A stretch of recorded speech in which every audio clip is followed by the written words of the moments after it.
When I told my wife that I wanted to run another 100-mile ultramarathon, her reaction was not positive. "You can run all the 50-mile races you want," she said, "but 100 miles is just absurd." For those like my wife who are baffled as to why anyone would want to run such really long distances, here are my top 3 reasons. Reason 1. I run long distances because I can. We have adapted to be excellent endurance runners. And here's how Professor Daniel Lieberman and Dennis Bramble, leading authorities on the evolution of endurance running, believe this happened. Around 5 to 7 million years ago, there was a major cooling of the Earth. Rainforests began to shrink and woodlands expanded. Around 3 million years ago, the Earth began to cool again and the climate in Africa changed. Great expanses of savanna developed and grasslands posed significant survival challenges. Once our ancestors entered the savannas, the ability to compete for food and survival would select for advantageous attributes. We know from the archaeological record of around 2.3 million years ago that our ancestors consumed large mammals and did so before the invention of sophisticated projectiles like the bow and arrow, and there is no evidence that at this time our ancestors were using stone or bone-tipped spears. Lieberman and Bramble concluded from all the evidence that our ancestors must have been persistent hunters, meaning they chased their prey in the heat until they were forced to stop running. This was possible because the prey cooled by panting, which uses the respiratory system, whereby we cool by sweating that does not involve our respiratory system. And because the ability to run long distances offered significant survival advantages, adaptations for running evolved, including an almost complete decoupling of our head and shoulders, which allows for the acceleration of arms to counter the pitching acceleration of our head, an ample buttock strongly recruited in running at all speeds, enlarged areas on the iliac spine to accommodate large erector spina muscles, a plantar arch that acts as a spring which stores and releases the energy generated from the impact of running, and long spring-like tendons that also store and release strain energy, the most important of which is the Achilles tendon. Simply stated, from an evolutionary perspective, we are all wired with the ability to run long distances. Reason 2. I am rewarded when I run long distances. The evolution of runner's high. Physical adaptations allow us to be good at long-distance running. Biochemical adaptations make us want to, and for some, including myself, make us need to run long distances, and I believe this is due in part to the runner's high we experience. And here is the science behind it. Through natural selection, when mammals that are natural athletes engage in intense aerobic activity, neurotransmitters such as endocannabinoids activate reward regions in the brain. For example, running long distances can produce a flood of endorphins, which causes us to feel euphoric, experience less pain, and reduces stress. Endurance running can also produce dopamine, which is associated with pleasure and motivation, norepinephrine, which is associated with energy, concentration, and awareness, and serotonin, which is associated with memory and obsessive and compulsive behavior. And the really good part is the more we run, the more potent our reward receptors can become. Following are examples of our reward mechanism producing runner's high during a long training run in Wisconsin and a 50-mile training ultramarathon in Michigan.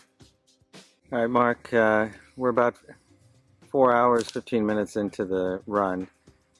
Kind of describe how you're feeling right now. I feel good. I've hydrated real well today, but this is the point in our training runs where you start getting kind of euphoric. Your mind is kind of shut down now and you feel really kind of at peace. I'm about 20 miles into the race. I'm just enjoying the environment. The plants, the animals, the noises, the breeze. It all feels pretty good. So we're about 22 miles. How do you feel? Can't think of a better way to spend the day. I'm about 26 miles into the race. Feeling pretty good. You know that running ultras is a passion when it's about 94 degrees. We've been running for about 5 hours and 20 minutes, and you say, let's do it again. So, shall we? Reason 3. It's all about the challenges presented by attempting to complete a 100-mile race.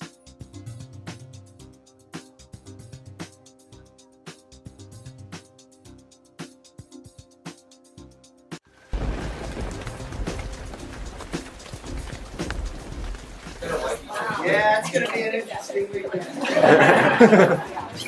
I'm Tony Clark. This is Kyle Amos. We're your race directors. Thank you for coming out to the Hartland 100 this year. Thank you.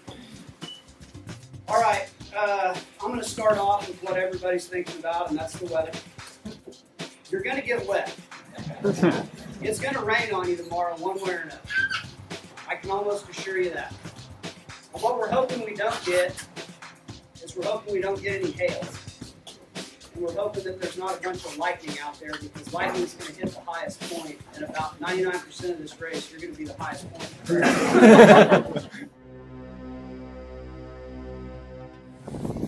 Are you guys just going to forget that you were ever here? What mile do you just you just forget that there was even a start? This water tower right here is actually a beacon. You can see it at about mile 90, 92. So when you see this thing, you know that's the first thing landmark you can actually see that draws you to a destination. If you're fortunate enough to still be on your feet after that many hours, when you see this thing, you just get an adrenaline rush because you know you're there. 30 seconds! Hey guys, above anything, have fun today. There's a lot of people in the world that wish they could go out and do 100 miles. You guys are doing it. 15 seconds! 9, 8, 7, 6, 5, 4, 3, 2, 1, go! See you in 100 miles.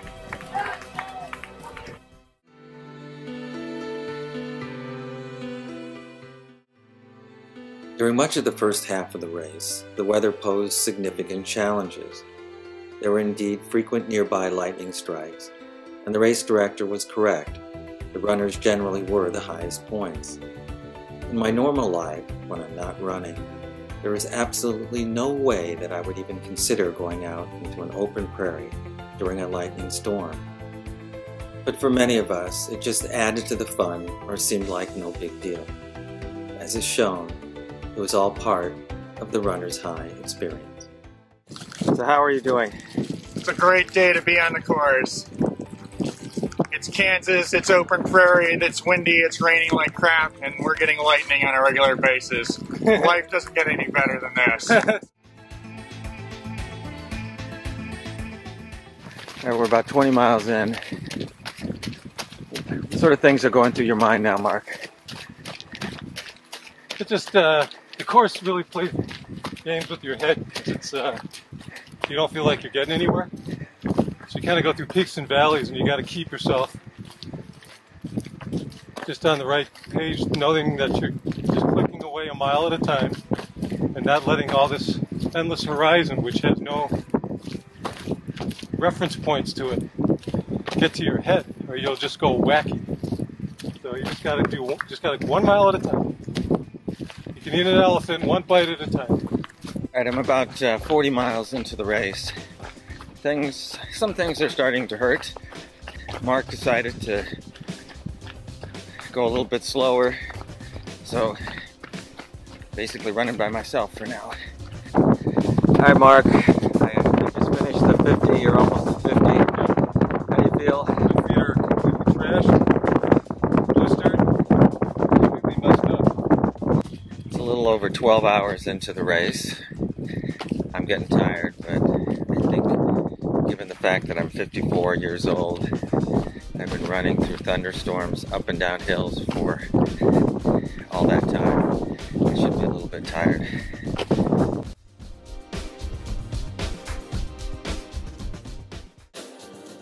I knew from experience that physical conditioning and learning how to keep my body properly fueled and hydrated would probably get me through the first 70 or so miles of the race. I also knew that the most difficult challenges would come after the sun goes down. Alright, we're about 60 miles in. It's pitch black. Can't see anything in front of me. I just walked off the side of the road, and I'm going to be doing this all night, but I actually feel pretty good. Not too many things hurt.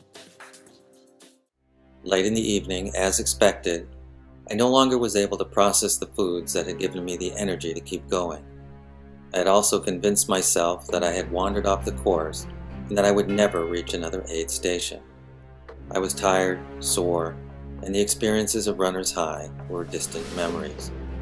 It began to be just about enduring and finishing the race. Alright, it's 2 o'clock in the morning. I have major blisters on the balls of my feet, so every step right now is extremely painful. There's nothing I can do about it. I just need to finish. It's 3 o'clock in the morning. I made a mistake. I didn't get my bag with my warm clothes, so I'm shivering. There's about a 30-mile-an-hour headwind, and I'm really cold.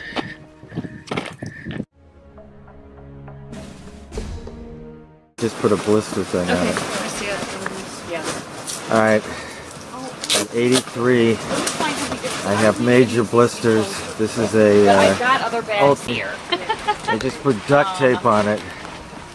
Could have maybe been Aaron is here, recycled he's going to get me something. I'm shivering, that's why the camera is shaking. Yeah. Like we should do it. Sorry, thanks. The top of your feet look pretty good. Alright, guys. Alright, yep. With my son Aaron at my side, some hot soup, a fleece jacket, and my feet duct taped, I knew I would make it the last 17 miles. As we watched the sunrise and then saw the water tower, I can't say that I got an adrenaline rush like my friend Mark. I actually felt some sadness. You see, I promised my wife that this would be the last 100-mile race. I didn't want it to be over, and I doubted that I would be able to find another activity that I will be able to embrace with the same passion. But who knows? Maybe I'll run the Appalachian Trail, or Machu Picchu, or maybe I can run across Illinois, or Wisconsin, or maybe the Grand Canyon. What was your reaction when I told you that I wanted to run another 100-mile ultramarathon? It was the same reaction I had when you told me you were going to run the first one. I wanted a psychological evaluation. And what's really cool to do is to wet your hand so it conducts a little bit more electricity. And then you grab it, and it really gives you a charge of adrenaline.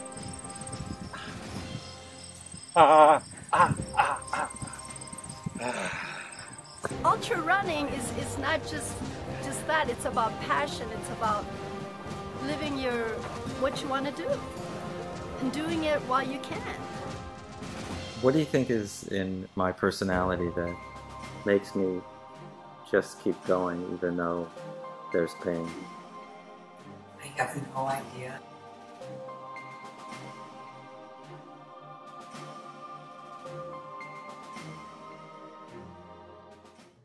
Let's go running, buddy.